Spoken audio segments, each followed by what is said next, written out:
জয় কাকে বলে জানেন? খালি ফিল্ডে গোল দিয়ে জয় করে লাভ কি? এটা কি জয়? যখন বিরোধী দল হবে আর্জেন্টিনা ব্রাজিলের মতো খেলোয়াড়, একটা গোল দিলে মনে হবে যেন আপনি বিশ্বকাপ জয় লেগেছেন। কেউ বিশ্বকাপ পেয়ে খুশি হয়, কেউ ব্রাজিল আর্জেন্টিনার মতো দলকে হারাইয়া খুশি হয়। তারা যদি কয় বিশ্বকাপ তো তুই ফার্স্ট নাই, কয় ফান লাগতো না, দুইটা বড় দলের একটা হইলো গোল দিছি বেটা, এর চেয়ে বড় হওয়া আর কি হইতে পারে? কথা বলেন ঠিক কিনা? ধাক্কা দিলে না আপনি সহ্য করবেন, তো ধাক্কা দেওয়ার আগে যদি আপনি কোন আয় মাঠে চল খেলা হইব, জিতা যাবে?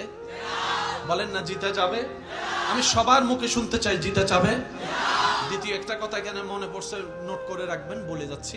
আমাদের মা বাবাদের, বর্তমান যারা মা বাবারা আছেন, যদি আমার কথা শুনে থাকেন, আমি আপনাদের ছোট ভাইয়ের একটা আবদার মনে রাখবো। আমরা কিন্তু বাচ্চাদেরকে এখন একটা পড়ালেখার প্রতিযোগিতায় লাগাই দিছি। রোল নাম্বার 1 হতেই হবে, রোল নাম্বার 1 হতেই হবে। কি ব্যাপার? রোল নাম্বার 1 আছে কি? জিনিসটা কি? রোল নাম্বার 1টা কি? আমি বল